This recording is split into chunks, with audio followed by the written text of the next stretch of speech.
Alegrar-se com o outro é bom. Alegrar-se com a alegria do outro é transformador e santificador.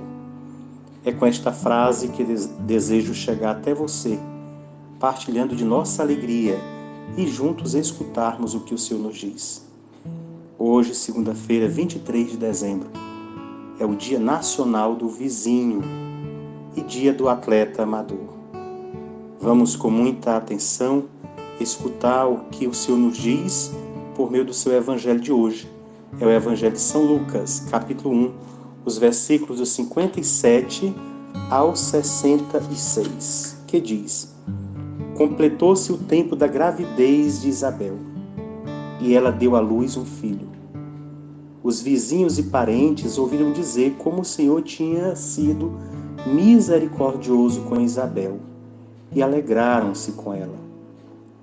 No 8º dia, foram circuncidar o menino e queriam dar-lhe o nome de seu pai Zacarias.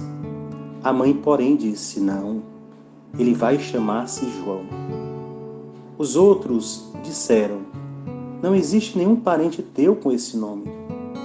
Então fizeram sinais ao pai, perguntando como ele queria que o menino se chamasse. Zacarias pediu uma tabuinha e escreveu: João é o seu nome. No mesmo instante, a boca de Zacarias se abriu, sua língua se soltou e ele começou a louvar a Deus. Todos os vizinhos ficaram com medo e a notícia espalhou-se por toda a região montanhosa da Judéia. E todos os que ouviam a notícia ficavam pensando: o que virá a ser este menino? De fato, a mão do Senhor estava com ele. Palavra da salvação, glória a vós, Senhor. Muito bem, meu irmão, minha irmã. Há uma frase importante do Evangelho de hoje para ecoar no nosso coração. Os vizinhos e parentes ouviram dizer como o Senhor tinha sido misericordioso com Isabel e alegraram-se com ela. Chamo a atenção para esta frase, inicialmente quero comentar a respeito, porque é algo importante e tão carente hoje no nosso meio, na nossa sociedade. Termos a capacidade, a simples capacidade de nos alegrar com a alegria dos outros. Nós, até os que se dizem mais cristãos fervorosos, nos sensibilizamos diante de qualquer catástrofe. Nós nos compadecemos diante da dor dos nossos irmãos. É fácil, mas é preciso ser virtuoso para alegrar-se com a alegria dos outros. Talvez você nunca tenha percebido ou meditado sobre o seu comportamento diante da alegria dos seus vizinhos, dos seus parentes, das conquistas que as pessoas que estão à sua volta encontram, conseguem. Se você de fato se alegra com a alegria do seu irmão, se isso acontece, é sinal que você é uma pessoa virtuosa. O Evangelho diz, dentre tantas coisas, que os vizinhos, os parentes e vizinhos alegraram-se com a forma como o Senhor foi misericordioso com Isabel. Às vezes, nós até por falta de virtude nos alegramos com as derrotas, com os sofrimentos de algumas pessoas, mas temos dificuldade de nos alegrar com a alegria do outro. Queria, como de fato fiz, começar com esta pontuação para que você, para que eu e todos nós fôssemos mais atentos diante daquilo que toca o nosso coração e nos deixa mais felizes, pela simples felicidade dos nossos irmãos. Alegrar-se com o outro, como eu já disse e repito, é uma virtude que nos torna mais perto de Deus.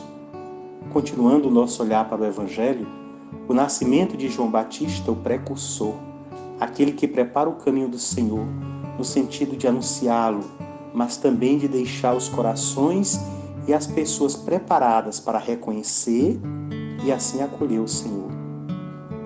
Vale para o nosso crescimento espiritual, a partir da palavra de Deus, observar que as 3 grandes matriarcas do povo de Deus no Antigo Testamento tenham sido estéreis.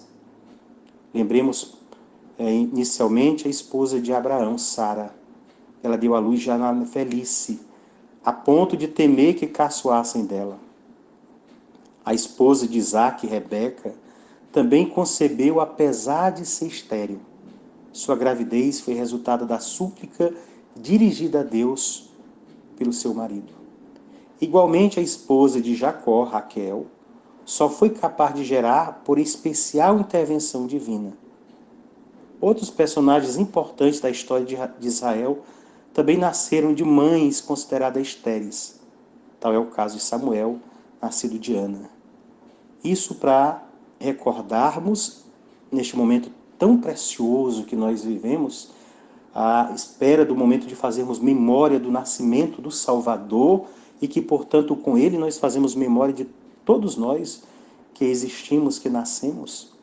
É importante perceber o que o nascimento significa para nós. Na época do povo de Deus, as pessoas eram tão maravilhadas com o dom da vida que era uma graça ser mãe, gerar.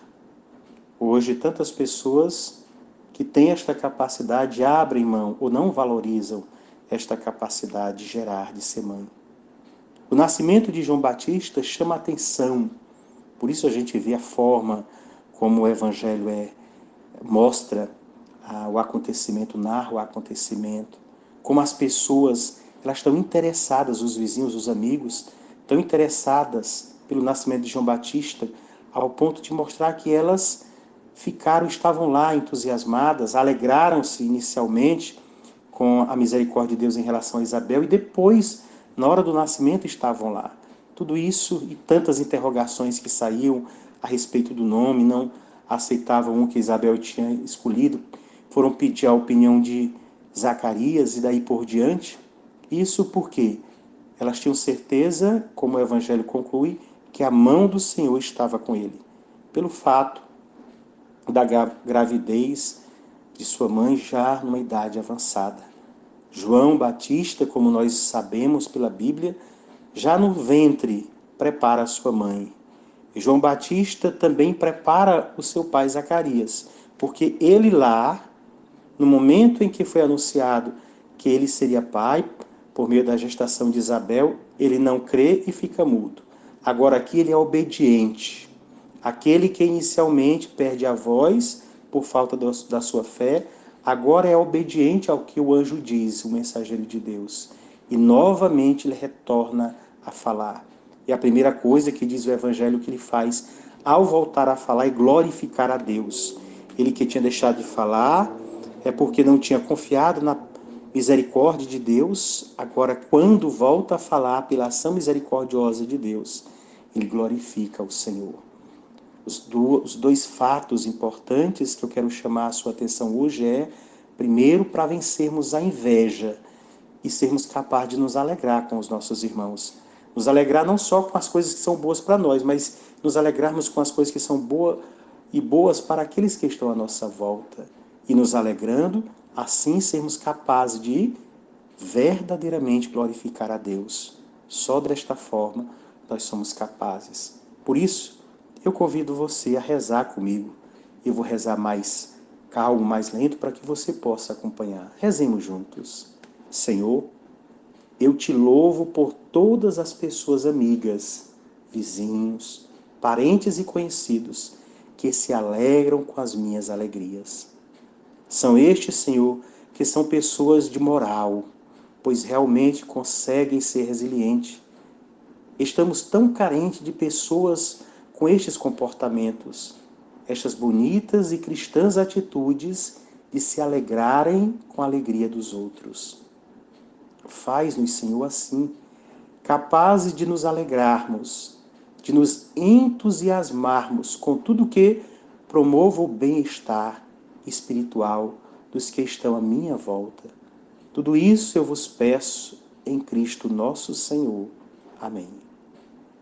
Que a sua fé, meu irmão, minha irmã, alimente as suas ações, não deixando ser mesquinho ou invejoso, mas compartilhando com todos os que estão à sua volta a alegria por perceberem a presença do Senhor.